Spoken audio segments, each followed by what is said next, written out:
vamos a hablar de aprendizaje y de enseñanza con alguien que ya es conocida por el auditorio de Cordiep, que tiene un reconocimiento muy especial, por eso es nuevamente invitada. Para mí es un enorme placer que Sandra Torresi vuelva a estar entre nosotros. Para quienes no tuvieron la oportunidad todavía de conocerla y hoy lo van a hacer, les vamos a contar que Sandra es directora de la carrera de Psicopedagogía de la Universidad Favaloro, es consultora de organismos nacionales e internacionales en temas de salud y educación. Ella es psicopedagoga, es licenciada en educación y especialista en neuropsicología, profesora de educación primaria, como título también, donde todo comenzó para muchos de nosotros. Así que vamos a escucharla en Enseñar y Aprender, prácticas basadas en la evidencia. Muy bienvenida, Sandra, hermoso tenerte de vuelta acá. Bueno, buen día, ¿cómo les va? Muchas gracias por estar, muchas gracias Cordiep por la invitación, por esas presentaciones tan cálidas, tan amorosas, así que estoy profundamente agradecida. Ya estos son encuentros de amigos, ¿no? Entonces uno la pasa mucho mejor. Esto de encontrarnos hasta en el ascensor y de reconocernos y de abrazarnos y de vernos. Y ¿te acordás que hablamos? ¿Te acordás que hicimos? Yo creo que son instancias más que productivas, ¿no? Son realmente instancias de aprendizaje. Así que bueno, yo los invito a charlar sobre algunos temas, conversar un ratito sobre eso, preguntar todo lo que quieran preguntar, a intercambiar todo lo que les parezca pertinente. Tenemos algunas diapositivas, si las vemos, y si no las vemos porque es más importante el intercambio, lo haremos. ¿Está? Yo lo que voy a hacer es tener como algunos disparadores vinculados con esta cuestión de qué significa enseñar y qué significa aprender, más allá de todas las definiciones que hemos aprendido como educadores, ¿no? Digamos, vamos a tratar de ver algunos aspectos que nos van a permitir pensar algunas cuestiones. Cuestiones que nos preocupan, cuestiones que nos alegran. Henry, ¿cómo te va? ¿Ven? Esto está bueno, ¿no? Empezar a ver las caras y decir qué alegría el encuentro. Bueno, estaban viendo recién el título de Enseñar y Aprender. Lo voy a volver a poner, porque decía práctica basada en la evidencia. Estrategias de enseñanza basadas en la evidencia. Vamos a tratar de ponernos en ese tema, ¿no? Pensar qué quiere decir esto de una práctica de enseñanza basada en la evidencia. ¿Por qué la palabra evidencia? ¿Por qué la tenemos que vincular con lo que nosotros hacemos? Digamos, vamos a ir por ese lado, va a ser nuestro foco. A partir de ese foco vamos a ir como abriendo distintos aspectos y vamos a ir analizando distintas cuestiones. Entonces ahora sí, lo que les quiero mostrar en principio es un paradigma, ¿no?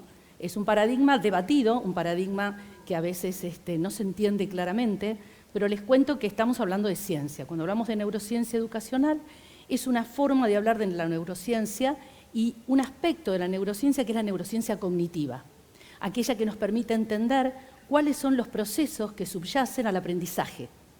Así que no estamos hablando ni de cerebros que bailan, ni de sinapsis, no vamos a hablar de ese tipo de cuestiones, vamos a hablar de procesos. Entonces, la neurociencia educacional es una interdisciplina que, ¿entre quiénes en realidad? ¿No? Entre la psicología cognitiva, entre las ciencias de la educación, entre la neurociencia cognitiva. Esa conjunción nos lleva a pensar cuáles son las mejores prácticas de enseñanza. Nos lleva a pensar de qué forma aprendemos a leer, a escribir, a calcular, habilidades sociales, todas aquellas competencias que nosotros estamos preparados para desarrollar. Bueno, en realidad, ¿cómo hacemos para aprenderlas? ¿Qué procesos están implicados en ese aprendizaje? Y de qué forma vamos a intervenir, vamos a mediar como educadores para que realmente esos procesos se desarrollen. Entonces vamos a hablar de estas pequeñas estas cuestiones que a veces no lo miramos desde este paradigma, ¿verdad? No le abrimos las puertas a estas características. Es decir, nosotros tenemos muchas prácticas de enseñanza que muchas veces no podemos dar cuenta por qué las hacemos.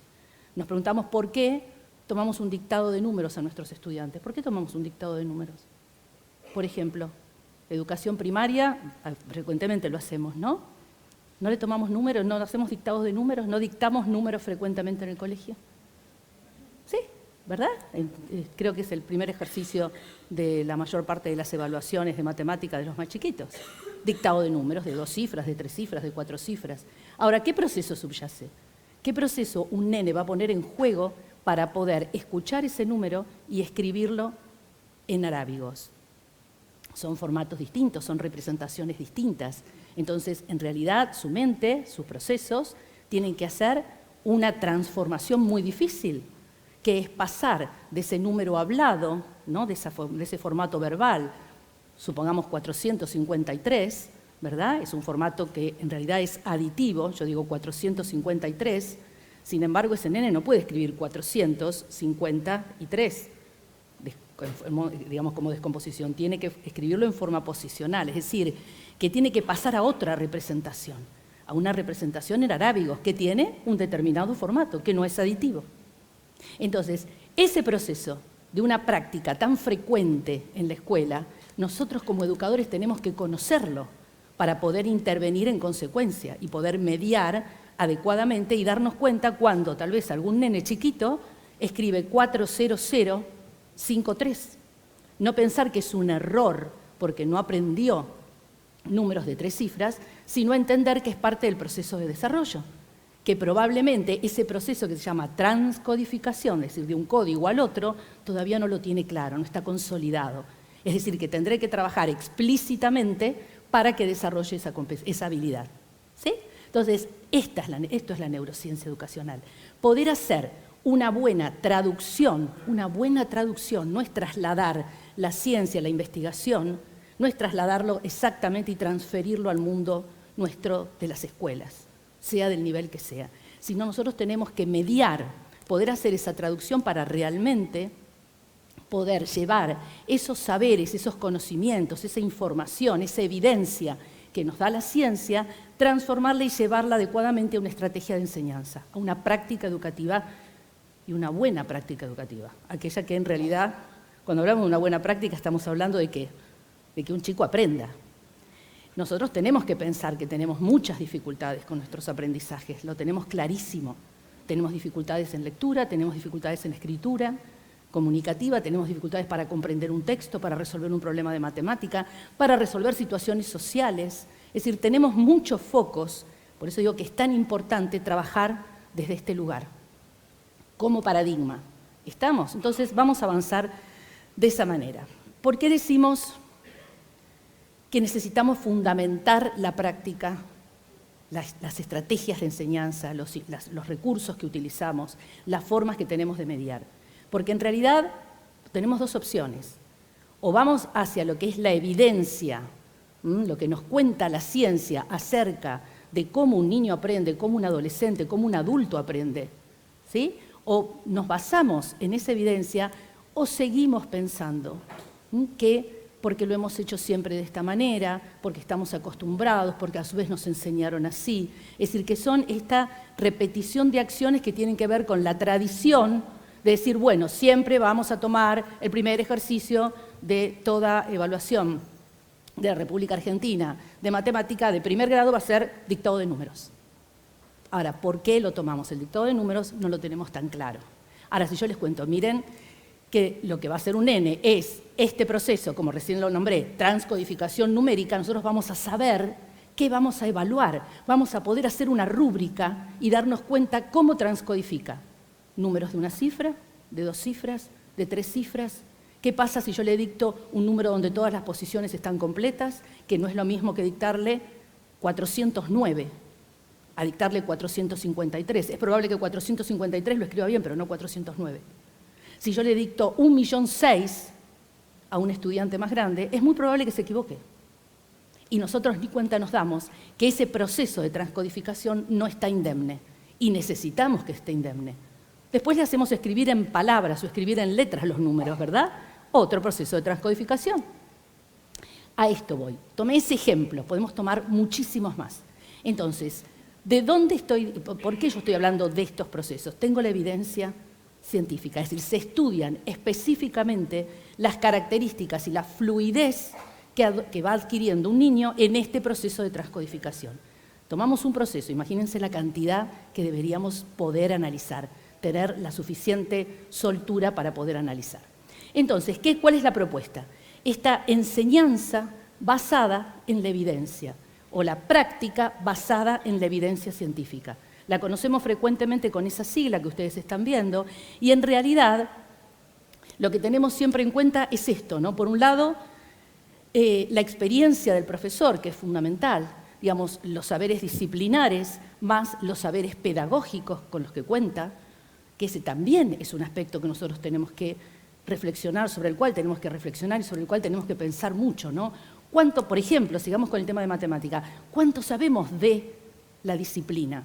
¿Cuánto nuestros educadores saben de matemática? ¿Por qué será que hay tanta ansiedad matemática? Ustedes saben que esto sucede, ¿no? Ansiedad matemática en el propio educador. Imagínense la ansiedad matemática que tienen los estudiantes. Es decir, hay una gran cantidad de niños en nuestro país que tienen dificultades en el aprendizaje matemático, no un trastorno del cálculo, sino una debilidad en el desarrollo de la competencia, y esto va generalmente asociado a ansiedad matemática, que es una ansiedad específica, no es una ansiedad general. Son nenes que en el momento que tienen que resolver algo en donde están involucrados los números la pasan muy mal. Tienen montones de manifestaciones fisiológicas. Transpiran, se enrojecen, tienen taquicardias, no quieren ir al colegio, les duele la panza, infinita cantidad de cuestiones. Esa parte más vulnerable que tienen es la que va a quedar en evidencia en el momento que tiene que resolver un problema de matemática. Eso es ansiedad, una tensión profunda, una cuestión absolutamente desagradable que vive un nene durante muchas horas del día, porque ¿cuántas horas tenemos? ¿Qué carga horaria tiene matemática en la escuela? Altísima. Entonces, ¿qué le pasa a un nene todo ese tiempo? Nosotros conocemos muy poco de esto como educadores. Deberíamos conocerlo. Pero a su vez agrego la ansiedad matemática del propio profesor, del propio educador, que también está presente y que estamos estudiándola profundamente en este momento. Entonces, experiencia del profesor, los intereses de los estudiantes, la evidencia científica, si yo junto todo eso me permite tomar decisiones pedagógicas. Voy a decidir cómo voy a hacer el dictado de números. Voy a decidir qué números voy a dictar, porque yo quiero que esa tarea ponga en evidencia el proceso que está haciendo el chico, el nivel de desarrollo de ese proceso. Ahora, yo lo tengo que conocer muy bien. Si no lo conozco, no voy a poder darme cuenta qué le pasa a Juan o qué le pasa a María. ¿Por qué uno lo escribe de una manera y el otro lo escribe de la otra? ¿Y de qué forma voy a intervenir al día siguiente? Que ese es el punto. ¿No? Digamos, poder observar, poder detectar tempranamente, oportunamente, qué es lo que le pasa a un chico en el momento en que está resolviendo una situación y poder, en realidad, actuar en consecuencia. Es decir, al día siguiente tener un repertorio de estrategias de enseñanza que me van a permitir sacarlo de esa situación tensa, innecesaria. Nosotros podemos cambiar la historia de los nenes en el colegio. Digo los nenes porque siempre estoy pensando en los más chiquitos porque en realidad son los que sufren fuerte. Pero pensemos en las dificultades enormes que tienen nuestros chicos en el colegio. Pensemos los niveles de desarrollo en matemática, en lectura, en escritura. ¿Qué pasa con los procesos de alfabetización? Digamos, hay tanto sobre lo cual hablar hoy, por ejemplo, cuando estemos juntos tomando algo, ¿no? Hay tanto de lo que tenemos que hablar. Entonces, esto creo que es un camino que nos va a ayudar para decir, bueno, hasta ahora esto es lo mejor que sabemos sobre cómo iniciar el proceso de alfabetización. Esto es lo mejor que tenemos hasta ahora sobre cómo desarrollar habilidades numéricas, resolver problemas, etc. Entonces, enseñanza basada en la evidencia. Y esto me parece que es más que interesante, ¿no?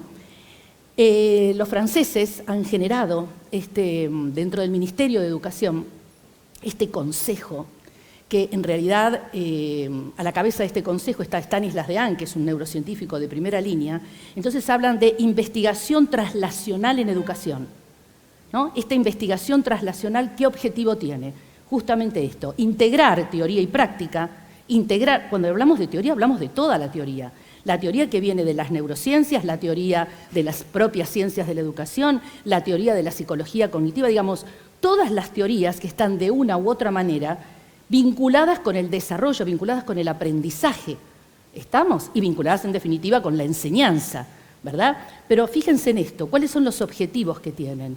Evaluar el progreso de los estudiantes, es decir, tener muy en claro, como les decía recién, cuáles son las evidencias de que ese chico realmente está aprendiendo y no que tenemos una memoria provisoria. ¿Se entiende cuando digo memoria provisoria? ¿Aprendieron para rendir la evaluación de fracciones. Una vez que pasó la evaluación de fracciones, se nos fue el conocimiento. Digamos, al mes siguiente ya no saben qué es propia, impropia o aparente. No entienden qué quiere decir una fracción equivalente, ¿sí? Salvo que recuerden el procedimiento para lograr 3, 4, 10, 20 fracciones equivalentes, pero en realidad no saben demasiado qué significa equivalente, ¿no?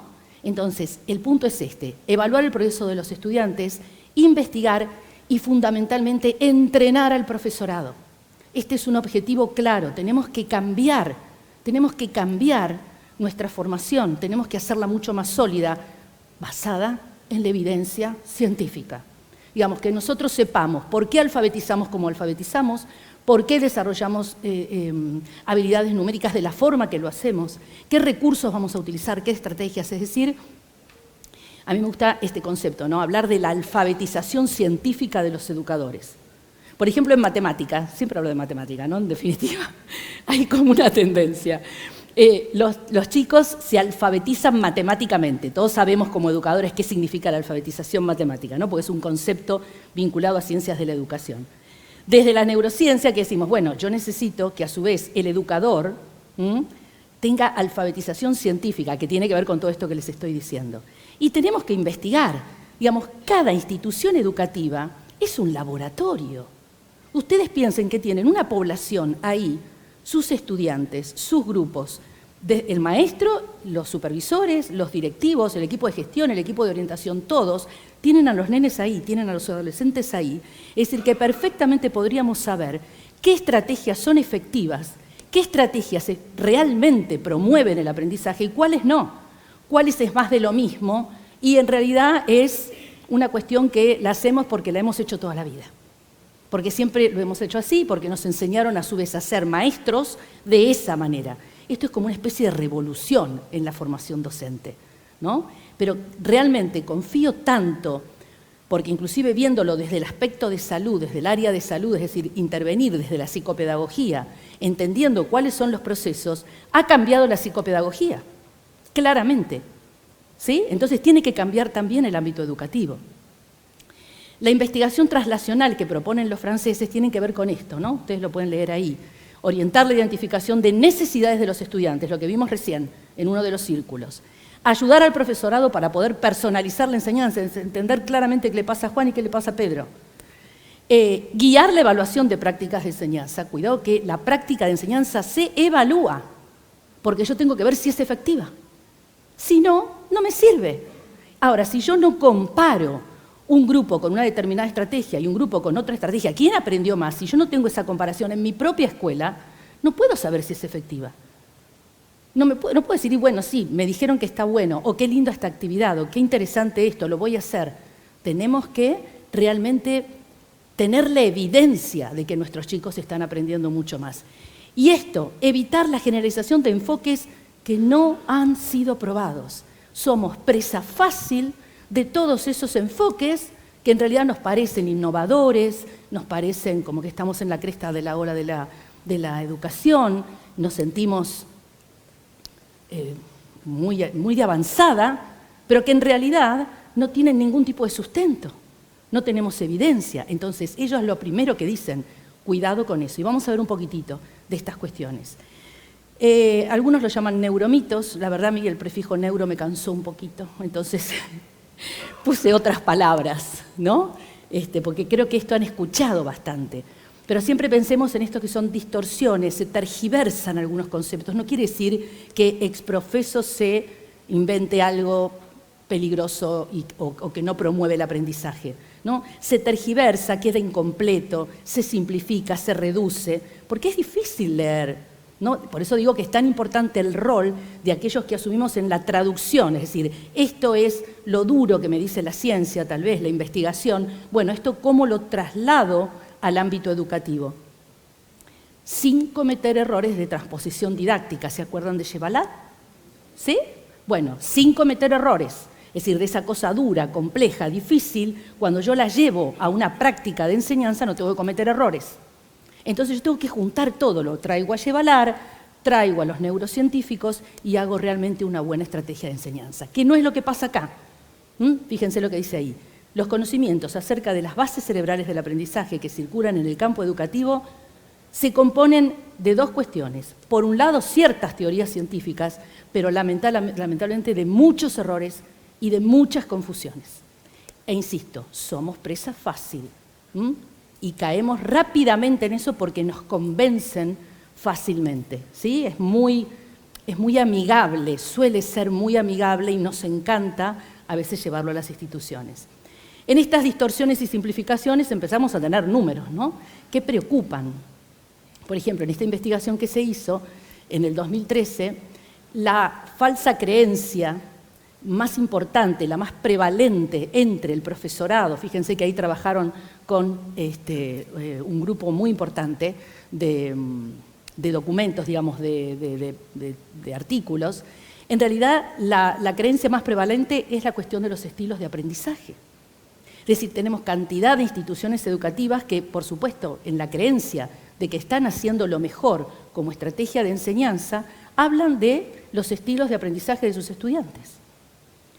Hace mucho tiempo que estamos tratando de divulgar que no existen los estilos de aprendizaje. ¿Sí? No podemos definir que alguien tiene un estilo y que otro chico tiene otro estilo y que vamos a desarrollar una estrategia de enseñanza en función de ese estilo. Los educadores enseñan de acuerdo con sus creencias. Esto es así, obviamente. Yo enseño de acuerdo con lo que creo, ¿verdad?, acerca de la efectividad de los estilos de aprendizaje. El problema es que yo no creo en los estilos de aprendizaje. Pero no es una cuestión de creer o no creer. No tengo evidencia de que realmente exista. Y fíjense lo que aparece acá. Esto lo encontré ayer. Diagnóstico.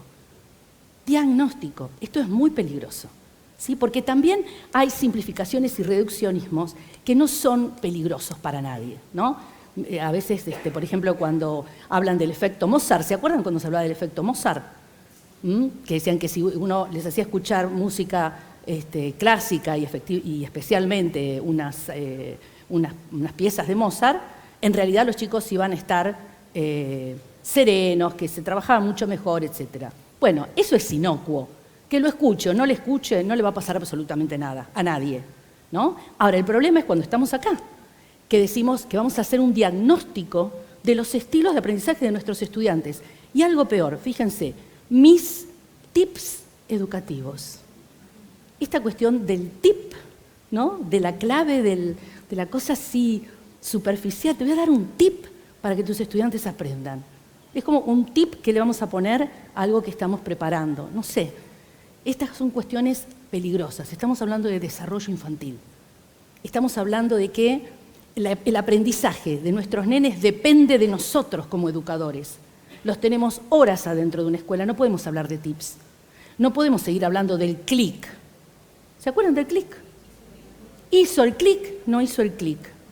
¿Lo hizo? ¿Cuándo lo hace el clic? ¿Cuándo hace el clic? ¿Ven?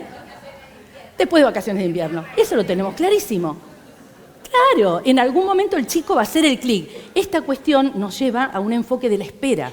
Es decir, ya va a aprender, ya lo va a lograr. Pues no. ¿Qué decimos desde la ciencia? Tenemos que intervenir oportunamente, no tempranamente, no adelantarnos, oportunamente. Entonces, yo no tengo que esperar ningún clic porque no existe. Eso es irnos de la ciencia, de la evidencia y quedarnos en el pensamiento mágico. Y bueno, en algún momento va a ser el clic. Vaya a saber cuál es la variable que lo llevó a alfabetizarse, a empezar a escribir. Y parece que es estacional. Parece que es después de vacaciones de invierno que hay un cambio de chip en la mente de nuestros estudiantes. Entonces, estas son cuestiones absolutamente peligrosas. Y seguimos, ¿no? Digamos, me entretuve bastante buscando las imágenes de estilos de aprendizaje que aparecen y que están por todos lados. Entonces estamos el convergente, el divergente, el asimilador, el acomodador con carita, ¿eh? Fíjense que el divergente tiene una carita especial, el asimilador tiene anteojitos, ¿no? Digamos, estos estereotipos inclusive. Insisto que esto es peligroso, porque nosotros trabajamos con diversidad. Ni siquiera le pongo el prefijo neurodiversidad, trabajamos con diversidad porque trabajamos con desarrollo. Y tenemos que entender estos trayectos de desarrollo de nuestros chicos, cómo son dinámicos, son flexibles, no son estáticos, no son lineales. Y nosotros, como educadores, somos especialistas en desarrollo, porque nosotros somos desarrolladores, ¿verdad? Entonces, fíjense, auditivo, visual, kinestésico. Y acá tenemos el diagnóstico, ¿no? Le gusta usar el sentido del tacto. Aprende mejor haciendo las cosas. Ahora, ¿de qué forma determinaron eso? De que un nene lo hace mejor de una manera y que el otro lo hace de otra. Y en función de eso, supuestamente, se va a desarrollar alguna estrategia específica. El tema es que hay que sacar el escudo del Capitán América. ¿Sí? Hay que sacar un escudo del Capitán América para salir de estas cuestiones de moda educativa, ser cuidadosos con estas cosas que van apareciendo y que en realidad nos llevan a alejarnos de todo lo que tiene que ver con la evidencia, con la fundamentación, con los saberes que la ciencia nos va marcando. Dotar al profesorado de herramientas, dotar al profesorado de autonomía para juzgar críticamente. Siempre soñamos con un profesorado que lidere pedagógicamente su práctica, ¿verdad? Que sea un líder pedagógico, un directivo que sea un líder pedagógico, que tenga muy en claro la decisión que va a tomar, que la pueda tomar, que tenga autonomía para decidir cuál es la mejor estrategia para trabajar con su grupo de estudiantes, porque los conoce, porque sabe con qué recursos cognitivos cuenta, con qué recursos afectivos cuenta, con qué contexto, ¿verdad? Cuando trabajamos en las ciencias del desarrollo, que es un tema tan apasionante, siempre estamos viendo cómo interactúan y cómo se van modificando los distintos contextos, ¿verdad? El contexto personal, digamos, los procesos de un chico, la familia, la escuela, lo macro, el currículum, digamos, vamos como abriéndonos, ¿no? Pero de una u otra manera, todos esos contextos interactúan en el curso del desarrollo de un estudiante. ¿Qué funciona? En inglés dicen what works, ¿no? ¿Qué es lo que funciona? Es lo que nosotros tenemos que preguntarnos todo el tiempo. ¿Qué sirve y qué no sirve? ¿Qué voy a hacer y qué no me conviene hacer? Entonces vamos a ver algunos ejemplos. ¿Estamos? Nos posicionamos conceptualmente desde dónde estábamos hablando y cuáles son los riesgos, ¿verdad? Digamos, hablamos de ciencia, hablamos de educación basada en la evidencia y cuáles son los riesgos. Ahora vamos a ver algunos ejemplos. Vamos a hacer así como un ida y vuelta con algunas cuestiones. Esto, que es un poquito árido, les digo que creo que uno no lo tiene que tener permanentemente en su cabeza. Nosotros tenemos que imaginarnos que siempre tenemos esos niveles que yo les decía, ¿verdad? Recién, que el contexto, los propios procesos de un estudiante, tenemos que, en realidad, integrarlos. Entonces, ¿qué son esos niveles de análisis? El primero es lo que yo puedo ver, lo que puedo observar en un estudiante. Cómo lee, cómo escribe, cómo se comunica, cómo redacta. Si su escritura es coherente y es cohesionada, si usa o no usa conectores, si usa puntuación, de qué forma la usa, todo. Digamos, observo, como una suricata, que alguien se ha acordado de las suricatas que después van a ver, observo atentamente la conducta manifiesta, eso lo puedo ver, lo veo, obviamente, en ese caso yo tengo que poner la mejor actividad para poder poner en evidencia ese proceso. Es decir, yo voy a elegir especialmente qué número voy a dictar para poner en evidencia qué nivel de desarrollo de transcodificación tiene mi estudiante. ¿Se acuerdan de transcodificación, verdad? Recién lo vimos. ¿Lo recuerdan? Bien, entonces yo tengo que elegir con mucho cuidado los números que le voy a dictar. Insisto, no es lo mismo dictarle 453 que 409. ¿Sí? Entonces, ahí voy a ver su conducta. Y tengo que inferir, porque esto no lo puedo observar, tengo que inferir cuáles son los procesos que subyacen. En este caso, el nenito haciendo el dictado y yo infiero que está haciendo un proceso de transcodificación. ¿Qué proceso? Del número verbal al número arábigo. ¿Estamos? Entonces ahí tengo claro cuál es el proceso. Ese es un proceso específico, porque también el nene tiene que prestar atención, escucharme, ese es un proceso general. Ahora lo vamos a ver. Pero bueno, este nivel, en realidad yo infiero y hago hipótesis sobre cómo este nene está trabajando. Y por debajo de ese nivel, obviamente tengo un sustrato neural. Tengo un cerebro con determinadas áreas, determinadas estructuras que a ese nene le permite transcodificar. ¿Sí? Es decir, están identificadas, están estudiadas. Esas áreas están hipoactivas cuando un nene tiene dificultades en la transcodificación. Y ustedes saben que los chicos que tienen trastorno del cálculo suelen tener dificultades en transcodificación numérica. Digamos, este pasaje fluido de un código al otro código no lo pueden hacer, no lo hacen fluidamente, lo hacen de una forma muy laboriosa, les cuesta mucho aprenderlo, ¿sí? Entonces hay un sustrato neural que no podemos negar. Y eso no es despersonalizar, no es pensar que el chico es un cerebro. Si ustedes no tuvieran su cerebro acá en este momento, no podríamos estar ni mirando, ni escuchando, ni evaluando si nos gusta o no nos gusta, etc. Lo están haciendo con su cerebro, con su mente. Digamos, lo hacen con su mente y hay por debajo un cerebro que lo sostiene. Si ustedes tuviesen en este momento alguna dificultad a nivel neural, no lo podrían hacer. ¿Está? Entonces no lo podemos negar tampoco. No es lo único, es parte de todo lo que tenemos que saber. Bien, entonces siempre tenemos que pensar en estos 3 niveles. Le vamos a poner una imagen, entonces es más clara. Es decir, un grupo de estudiantes de secundaria haciendo, supongamos, un trabajo práctico, en equipo colaborativo, en grupo colaborativo. Tienen que responder a una guía de estudio, tienen que responder a un proyecto, es parte de la planificación de un proyecto, por ejemplo. Entonces yo tengo que ver esto, su conducta manifiesta, los procesos que subyacen e inferir también que hay un sustrato neural que está indemne, ¿verdad? Ahora, qué importante es entender qué procesos tienen que poner estos chicos.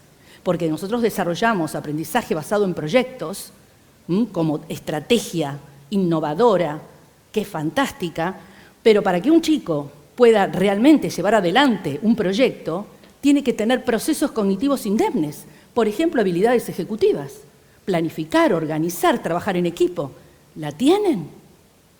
¿Lo hemos promovido a lo largo de la escolaridad o simplemente decimos, nosotros trabajamos por proyectos? Hemos desarrollado desde que son muy chiquititos estas funciones ejecutivas que los van a ayudar a después trabajar colaborativamente y no que uno hace una parte y el otro espera y copia, todas esas cosas que sabemos todos que suceden. ¿Realmente es un proyecto? ¿Realmente hay una producción de un grupo? No tenemos en claro muchas cosas. ¿Por qué a veces fracasan esos proyectos o parte de ese plan? ¿Se hace realmente un proceso de planificación? ¿Trabajamos la planificación, que es la parte más importante de cualquier tarea ejecutiva? ¿La trabajamos la planificación como desarrollo cognitivo, me refiero? ¿Evalúo esa planificación? ¿Los llevo a decir, bueno, miren, este es el proyecto, pero en tal fecha tienen que presentarme la estructura, el plan? Es lo primero, ¿sí?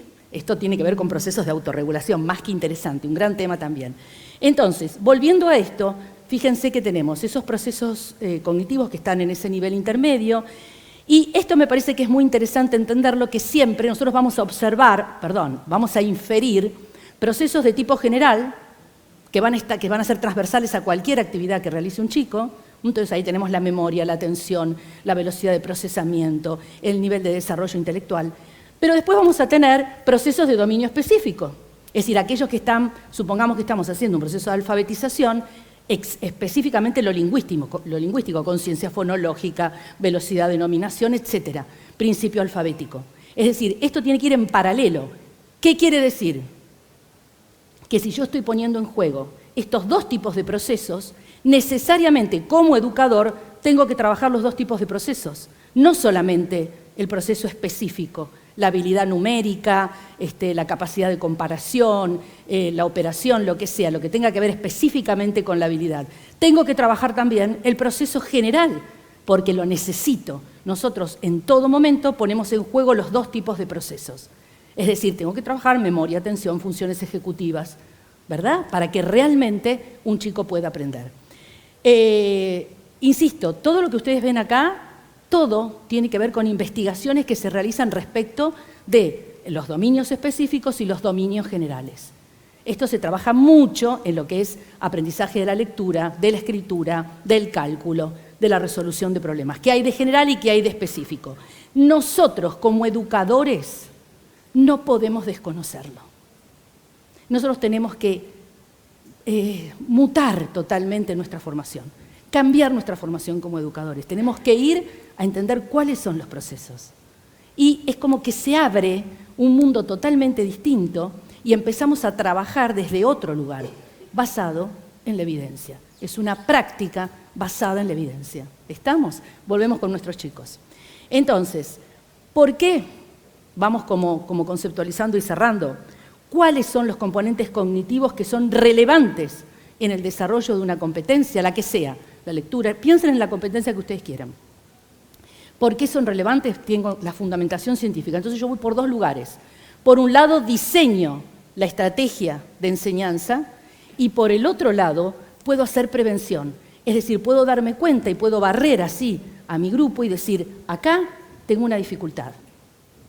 Acá está todo fluido, realmente fluye, no hay ningún inconveniente, pero acá estoy detectando algo. Y eso no es hacer un diagnóstico, es entender que ese proceso que debería estar indemne tiene algún tipo de dificultad. Algo está pasando, no dejarlo pasar, no llegar al mes de diciembre y decir, este chico no está alfabetizado, este chico no aprendió a leer, no aprendió a escribir, no sabe hacer cálculo mental, no entiende lo que es 4 más 1. ¿Sí? No nos puede pasar eso, tenemos que llegar antes, tenemos que anticiparnos como educadores. Somos educadores. Tenemos que conocer estos procesos, tenemos que conocer sobre el desarrollo infantil. Cambiemos nuestra formación como educadores. Yo también la tuve y de todo esto no existía. Nunca me lo enseñaron, me enseñaron didáctica, me enseñaron cómo explicar objeto directo. Me acuerdo siempre de eso porque con eso me recibí. Y me dieron una medalla. Sí, hace unos cuantos años, ¿no? Unos cuantos años. Pero ahora me doy cuenta, yo digo, qué horror. ¿No? Presenté una planificación de cómo enseñar objeto directo con los ejemplos, la misma que me había dado mi profesora de prácticas del lenguaje. Era exactamente la misma planificación con pequeños cambios. Eso no es ser un educador. Un educador es tener la experticia para detectar, para poder observar los procesos que subyacen al aprendizaje y diseñar y desarrollar las mejores estrategias de intervención. Y las mejores estrategias de intervención son las estrategias efectivas con las que el chico aprende. Es simple, realmente es muy simple. Sería tan fácil cambiar los programas de formación docente. Yo lo veo realmente me da la impresión que lo podemos hacer. Claramente lo podemos hacer. Entonces, tenemos estas dos patas que son perfectas, porque entonces yo puedo diseñar estrategias efectivas y al mismo tiempo puedo detectar tempranamente qué es lo que puede estar pasando con mis estudiantes. Vamos a más ejemplos. La guerra de la lectura, una locura, 20 años de guerra de la lectura. No le puse yo el nombre guerra de la lectura, se llama así, la guerra de la lectura. Seguimos debatiendo si está bien, si está mal, yo lo hago de esta manera porque a mí me lo enseñaron así. A mí me dijeron que lo tengo que hacer de esta manera y no lo voy a hacer de la otra se relaciona, digamos, realmente un absurdo, un quiebre que nunca tendría que haber existido. Conclusión, tenemos una gran cantidad de estudiantes que no están alfabetizados y que han pasado de grado sin estar alfabetizados. Cuesta entenderlo, cuesta reconocer que hayamos tenido un niño un año en nuestro curso y que no se haya alfabetizado, porque si nosotros sabemos cómo hacerlo, somos buenos alfabetizadores, entendemos por dónde va la ciencia, ¿verdad? Lo entendemos claramente. Un nene tiene que estar alfabetizado en 1 año, ¿sí? Tiene que aprender a leer en ese primer grado, tiene que adquirir las cuestiones más básicas de lo que es la decodificación numérica y la comprensión. Primer grado. No, 4º, 5º, no, de ninguna manera. Es decir, cuando realmente sabemos alfabetizar, lo tenemos que hacer en ese primer año. ¿Tenemos dificultades con algún nene que no lo logra? Lo acompañaremos, pero sabemos qué hacer. Yo sé que hay comentarios respecto a esto que estoy diciendo, los veo, ¿sí? Los estoy viendo, pero piénsenlo. Realmente, si tenemos en claro de qué forma se alfabetiza, que nos dice el mundo entero, coincide con esto, vamos a poder lograrlo. Salvo que obviamente tengamos alguna dificultad específica con ese nene, ¿no? Que tenga alguna dificultad en sus recursos. Pero un nene que tiene todos sus recursos indemnes, a pesar de todo el entorno, a pesar de todo lo que pueda suceder, si nosotros sabemos de qué manera alfabetizarlo, lo vamos a alfabetizar. No les quepa la menor duda. Y cuando no lo logramos, realmente tenemos que pensar qué otra variable está interfiriendo en ese proceso que tendría que darse de esa manera. ¿Cómo se aprende a leer? La ciencia del aprendizaje han divulgado suficiente evidencia. Ya no sabemos más qué decir, ni cómo decirlo. Es evidencia a nivel internacional sobre que el método fonológico es el método inicial. Esto no quiere decir que no vamos a contextualizar, no quiere decir que vamos a trabajar con una palabra sin sentido y que vamos a trabajar solamente con un fonema. No, porque eso es ser fundamentalista, no es blanco o negro. Quiere decir que el primer predictor que tenemos para desarrollar habilidades, para desarrollar la lectura, habilidades lectoras y la escritura, es la conciencia fonológica. No tenemos otra opción en este momento. La ciencia ha llegado a eso, pues trabajemos con ciencia fonológica, por supuesto que contextualizado, por supuesto que con todo lo que ustedes le quieran agregar, con la participación de la familia, con la participación de la comunidad completa, todo lo que ustedes quieran, pero lo podemos hacer. Eso es lo que nos marca la ciencia. Esta guerra, en realidad, fue como cambiando, pero ya también la propia ciencia que estudia por qué se ha dado esta guerra, ¿no? Sobre todo en lenguas transparentes como la nuestra, el español que tiene esas irregularidades, es perfecto esto que les estoy diciendo. Entonces, este final de la guerra, ¿no? ¿Cómo se va dando? Porque en realidad en otras partes del mundo ya sienten como que ya nadie va a discutir que el método y el enfoque fonológico no es un método, es un enfoque. Digamos, pensar cuáles son los procesos esenciales para alfabetizarse. Está prácticamente terminado. Y nos vamos también a lo numérico, que también hay un debate fuerte. Cuadrado de los números, recta numérica. ¿Esto quiere decir que está mal la matemática, la línea francesa, la didáctica francesa? De ninguna manera. Los didactas franceses son excelentes. Ahora, ¿qué ha pasado con la implementación de esa metodología? Que tampoco es una metodología. Nosotros lo convertimos en un método. ¿Cómo lo hemos implementado? Aquellos que han mediado en el desarrollo de la matemática, ¿realmente sabían? ¿Realmente habían leído a los franceses? ¿Realmente saben de qué se trata? ¿O están siguiendo el lineamiento de alguna línea editorial? Y saben unidad 1, unidad 2 y seguimos con esto, sin preguntarse por qué. ¿Qué nos dice la ciencia? Armamos, ¿tengo todavía un poquito de tiempo? Armamos una recta numérica mental que va de izquierda a derecha. Esto lo dice la neurociencia cognitiva.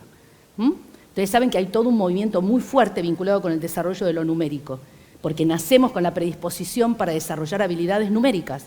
Una maravilla, realmente maravilloso. Es decir, eso ha cambiado fundamentalmente el enfoque que tenemos sobre cómo se enseña matemática. Una de las características que hemos aprendido profundamente es esto, ¿no? Que desarrollamos una recta numérica mental de izquierda a derecha donde ubicamos espacialmente los números. El 25, el 27, el 30, el 2000 por allá. ¿Sí? Cuando comparamos números, en realidad lo que hacemos es recurrir a esa recta.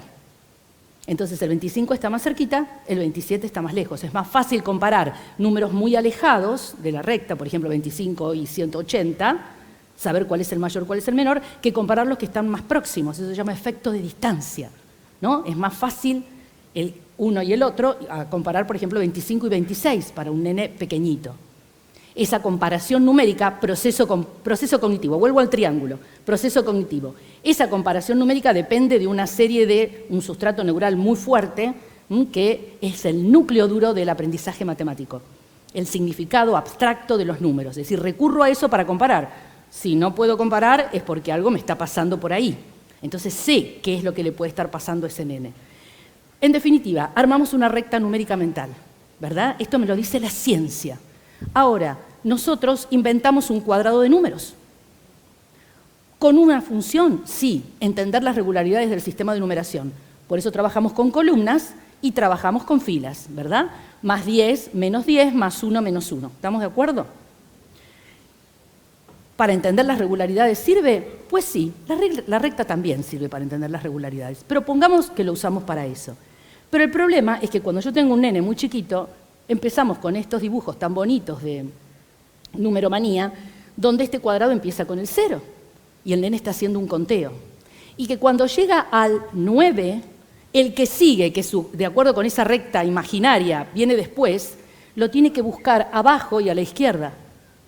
¿Se entiende? El 10, que tiene que venir acá, lo tiene acá. Entonces, si yo me voy acá, a una recta numérica, que le va a servir para toda la escolaridad, porque si yo empiezo a usar recta numérica desde que son muy chiquitos, el día que tengan que ver números negativos, no van a tener ningún problema. Y van a saber perfectamente cómo ubicarlos, es coherente. Si yo con la recta numérica trabajo sumas y restas, van a entender lo que es una situación aditiva, que implica la suma y la resta, ¿verdad? Es decir, si yo acá monto 2 más 7, claramente es progresivo, pero si yo hago 9 menos 2, va a ser regresivo. Al nene le queda claro. Ustedes piensen que nosotros estamos utilizando una estrategia, no la puse ahí, estamos utilizando una estrategia para sumar y para restar, que por descomposición numérica, que está muy bien, pero que en la resta, por ejemplo, traten de pensar como lo hacen los chicos, ¿no? Están restando, pero sin embargo, al final suman. ¿Sí? ¿Me siguieron? Como ellos tienen que hacer una descomposición numérica, supongamos, 25 menos 13, ¿verdad? Descomponen 25, 20 más 5, descomponen 13, 10 más 3, ¿verdad? Entonces, restan 20 menos 10, restan 5 menos 3, pero eso los tienen que sumar. Entonces, lo que empezó siendo una resta termina siendo una suma. Es incoherente para un nene muy chiquito. Ahora, si yo esto lo monto en una recta, clarísimo. Tengo 25 menos 13, bueno, me posicionaré en el 25, que va a estar por acá. Puedo sacarle 10 y puedo sacarle 3. Descomposición numérica, no estoy diciendo que no tenemos que descomponer. Digo, ¿por qué tenemos que descomponer el primer número? El sustraendo en este caso. O en una suma, ¿por qué tenemos que descomponer el primer número? No hace falta. ¿Por qué? Si nosotros estamos trabajando sobre conteo desde que son pequeñitos. Entonces tenemos muchas incoherencias por falta de formación, por falta de conocimiento disciplinar, ¿vos estás de acuerdo? Por falta de conocimiento disciplinar, ¿sí? Y por falta de estrategia de enseñanza basada en la evidencia. Vamos siempre con lo mismo. Cuadrados o rectas, miren esto. Y esto es absolutamente digital, ¿no? Digamos, señalar la posición de este número en la línea, señalar a qué número corresponde la marca, digamos, es el opuesto. Pero ¿por qué hacemos esto? Porque es un precursor. Y si la ciencia me está diciendo, cuidado, porque es un precursor de aprendizaje en matemática, pues usaré la recta numérica. Porque lo tenemos en claro por investigación que es un precursor del desarrollo en matemática. Esto es lo que digo. Tenemos que indagar, tenemos que leer, tenemos que formarnos en todas estas cuestiones y encontrar realmente la clave para el diseño de estrategias. Nos vamos a otro tema, fundamental también. Todo lo que vimos recién eran procesos específicos, ¿verdad? Sumar, restar, procesos específicos. Este es un proceso general. Bien, perfecto. Ya voy cerrando. Un proceso general. Funciones ejecutivas. ¿Han leído sobre funciones ejecutivas en la escuela? Deberían estar en nuestro currículum, deberían estar en nuestros programas permanentemente. Son procesos cognitivos superiores que en realidad ponemos en juego ante situaciones nuevas, situaciones complejas. Ustedes hoy las utilizaron en alguna situación nueva o compleja, no la utilizaron en aquello que ya está automatizado, porque no hace falta. Pero imagínense que esto tiene que estar indemne para resolver cualquier situación. ¿Qué trabajamos con los nenes? 3 aspectos muy importantes. Algún día nos vamos a juntar para trabajar esto, que es muy interesante. Memoria de trabajo, mantener online la información mientras seguimos procesando información, cuando leemos, cuando hacemos un cálculo mental, por ejemplo. Control inhibitorio, fundamental para aprender, es decir, inhibir ciertos impulsos que en este momento lo que van a hacer es perjudicar mi aprendizaje, o no aprendizaje, el objetivo que tengo. Si yo en lugar de hacer lo que tengo que hacer, no logro inhibir las ganas de hacer otra cosa, bueno, en realidad perdí el foco, perdí el objetivo. Entonces se trabaja control inhibitorio desde que son muy chiquititos, lo trabajamos con los nenes pequeñitos, cuando le decimos no, ¿verdad? Y tiene que tolerar esa frustración, por ejemplo.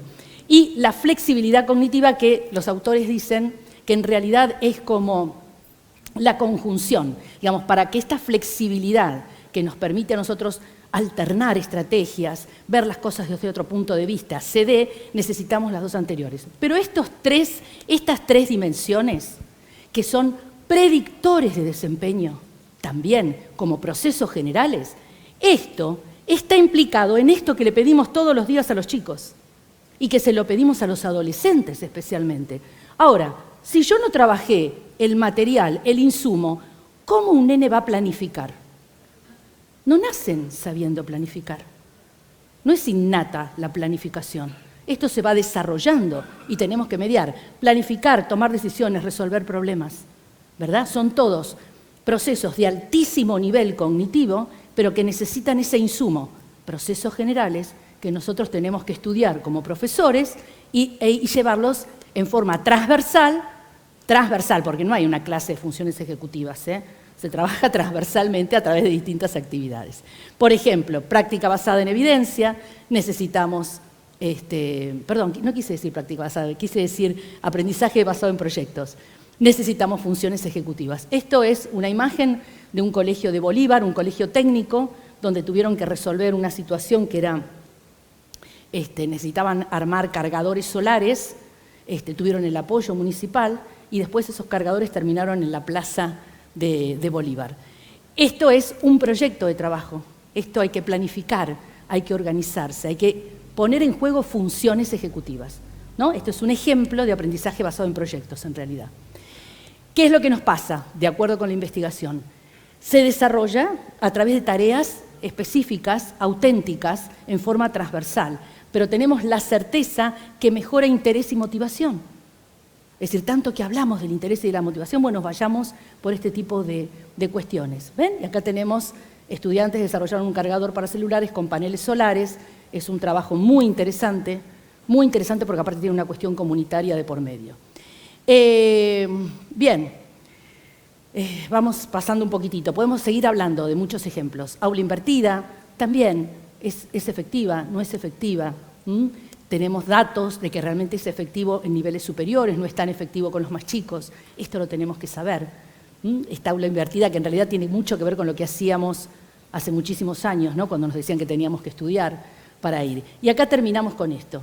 La prometida suricata que por ahí alguien me había pedido. ¿Y por qué la suricata?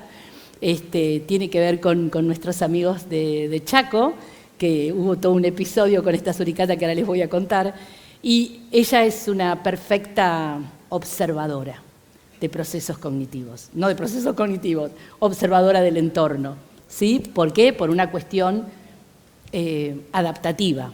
Nosotros tenemos que ser perfectos observadores de los procesos cognitivos de nuestros estudiantes para poder intervenir en consecuencia y para poder tejer esto, ¿no? Estos son los grafos, estos vienen de cuestiones matemáticas específicamente, estos nodos que se van sumando, que se van entrelazando y que en realidad realmente eso es el aprendizaje, cuando yo puedo conectar una idea con la otra. Les agradezco mucho y seguimos charlando y seguimos conversando.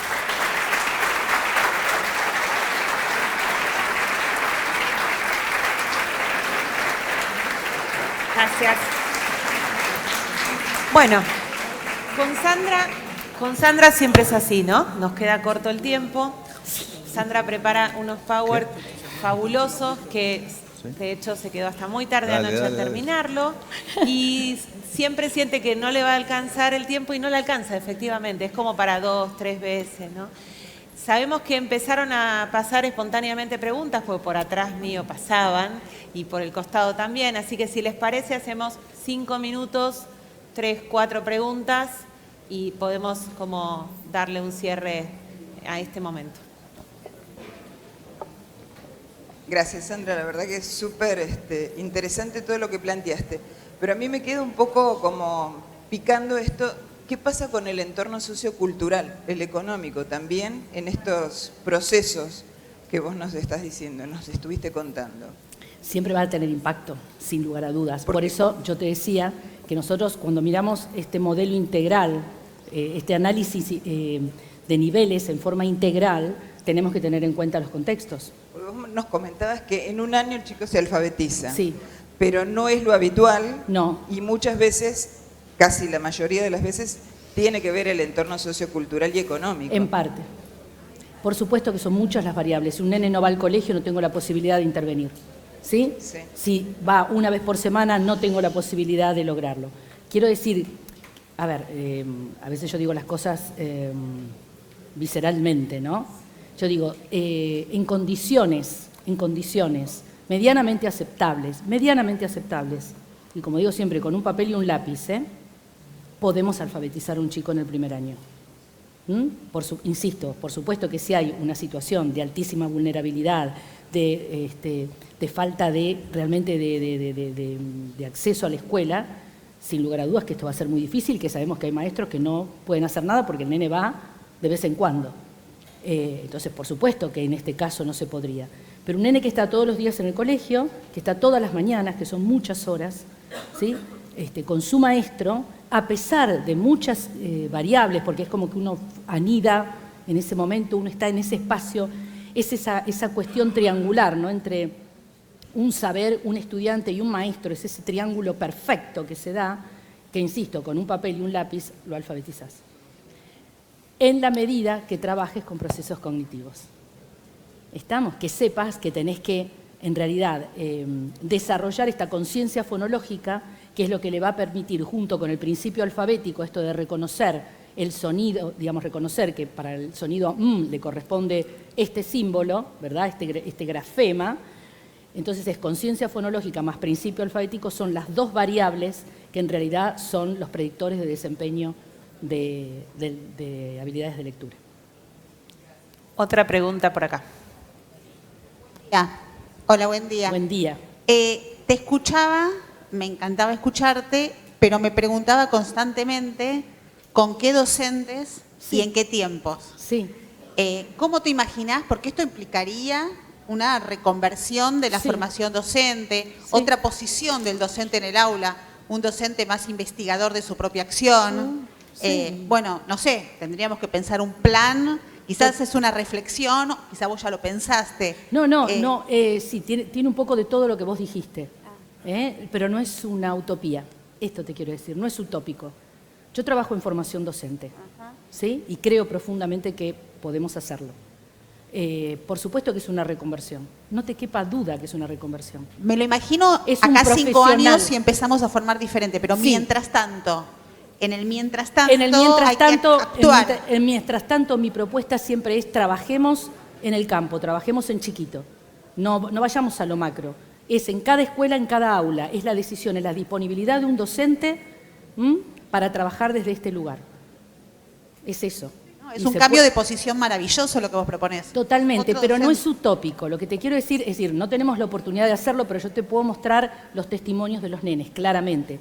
Yo acá no lo puedo mostrar en este momento, pero sí el testimonio real del nene trabajando, con cursos numerosos inclusive, cursos bastante numerosos, pero como uno tiene como muy en claro qué es lo que se debe hacer y de qué manera se debe hacer, porque insisto, conocemos profundamente los procesos, los hemos estudiado profundamente, realmente se puede hacer. Sí, Yo ojalá lo logré. te iba a sumar en algunas cosas concuerdo, pero me hace como un ruido el tema de está demostrado científicamente, o sea, creo que tanto en muchas áreas, medicina, etcétera, etcétera, tenés caminos para llegar a una solución, o sea, a un planteo. Sí. Y plantearlo, no es porque no acuerde, pero creo que conviven hoy en día en las líneas de alfabetización, digamos, distintas miradas. Sí. Y acepto que vos tengas la tuya y que la traigas, ¿no? Obviamente. Pero digo, tal vez esa certeza, creo que estaría bueno no ir al blanco o al negro, sino encontrar un diálogo entre ambas ideas, porque lo que genera es no hago esto o hago lo otro y me parece que falta un paso más. Que es totalmente de acuerdo, encontrar el diálogo. por eso digo que dije que era una que se plantea como guerra de métodos, que no debería ser nunca así, y por eso también decía que puedo trabajar con ciencia fonológica, ¿sí? Al mismo tiempo con toda la contextualización que requiere el método global. Puedo trabajar con ciencia fonológica, con el cuento más maravilloso que les puedo leer, ¿sí? Al mismo tiempo voy a trabajar vocabulario y voy a trabajar inferencias, que es el reaseguro para comprensión lectora desde el comienzo. Es decir, no es blanco o negro, es realmente decir, al otro grupo que te dice, no, la conciencia fonológica no va, yo a ese grupo le diría, no sean fundamentalistas, tomen la conciencia fonológica porque, te lo reitero, a nivel investigación, contraponiendo los distintos enfoques, claramente el desempeño, digamos, es significativa la diferencia en tiempos y en calidad de lectura de aquellos chicos que fueron entrenados con conciencia fonológica. No quiere decir que no se va a hacer todo lo otro, pero sí claramente yo tengo que trabajar con ese proceso de conversión, tienen que aparecer las letras, ¿no? Esto de decir, no, la letra no, porque no se alfabetiza en sala de 5, no se alfabetiza en sala de 5, no es el objetivo, ¿verdad? Pero no pueden desaparecer las letras de un curso porque están las letras en el mundo. Y tenemos propuestas donde no pueden estar ni los números ni las letras en algunas salitas, por ejemplo. Esto quiero decir, ¿no? Digamos, seamos un poco más coherentes, no más que eso. Pero yo tampoco adhiero a esa cuestión, no, para nada, ¿eh? Una más.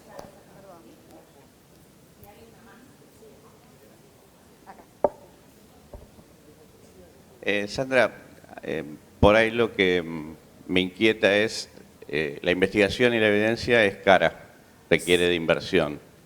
Mucho de lo que trajiste son estudios que vienen del exterior. Sí. ¿Qué sabes de estudios propios acá en la Argentina que está estudiando y qué puede aportar una organización como Cordiep para que haya escuelas dispuestas a ser estudiadas y compartir estas evidencias? Abrirla, mira, a veces es caro y a veces no es tan caro. Por eso yo digo siempre vayamos a lo posible, ¿sí? No a lo faraónico. En realidad lo que puede hacer una escuela es decir qué es efectivo en mi escuela, en mi contexto, con mi grupo, con mis familias, con mis chicos, ¿sí? Pero podemos decir, bueno, yo trabajo con esta estrategia y tengo que comprobar su efectividad. Ya haciendo eso estás haciendo ciencia, ¿sí? Ya estás comparando grupos, ya te vas dando cuenta en realidad qué es más significativo y qué no lo es. No lo entendamos como que los estudios, la mayor parte son de afuera porque nosotros tenemos muy poquita investigación. Nosotros, por ejemplo, ahora vamos a iniciar una investigación vinculada con ansiedad matemática en educadores, como yo les decía al principio, y en realidad sin presupuesto. Vamos a hacer sin presupuesto. Digamos, apelamos a la posibilidad de que nos abran las escuelas, en este caso con los adultos, no trabajar con los niños, que es más difícil, pero sí con los adultos para ver de qué forma podemos entender la ansiedad matemática de los propios educadores, ver cuáles son sus habilidades numéricas básicas, ¿no? Digamos, ¿qué les pasa a los educadores con la matemática? ¿Por qué hay tantos educadores que no quieren enseñar matemática? En nivel primario estoy hablando, ¿no? Entonces vamos a trabajar con estudiantes, por ejemplo, de primero y segundo año de los profesorados. Entonces, y la verdad es sin presupuesto. Por supuesto que mucho de lo que viste ahí es con presupuestos altísimos. Ni que hablar del Consejo francés. Por supuesto que no. Nosotros no llegamos nunca a eso. Pero mínimamente tener data, ¿sí? Tener data de nuestras instituciones, que no la tenemos. No sabemos exactamente qué pasa en cada uno de nuestros colegios. Yo también he sido directivo de colegio, y ahora de universidad. Y el perfil es el mismo, pasa exactamente lo mismo. No tenemos datos. Entonces ahora tenemos que tener datos. Yo lo promuevo en la universidad, lo promuevo en las escuelas que asesoro. Vamos por los datos. ¿Qué resultó, qué no resultó? Y siempre tratando de buscar, ¿no? Digamos, ver todo lo que yo les mostré son metaanálisis en realidad. Es esto de ver todo lo que se ha investigado hasta el momento, las revisiones bibliográficas, apuntamos a eso, ¿no? Es decir, ¿qué dicen las revisiones? Que entonces es como una síntesis de todo lo que se ha analizado. Yo creo que se puede hacer con poquita plata también. ¿Listo? Les agradezco mucho. Gracias.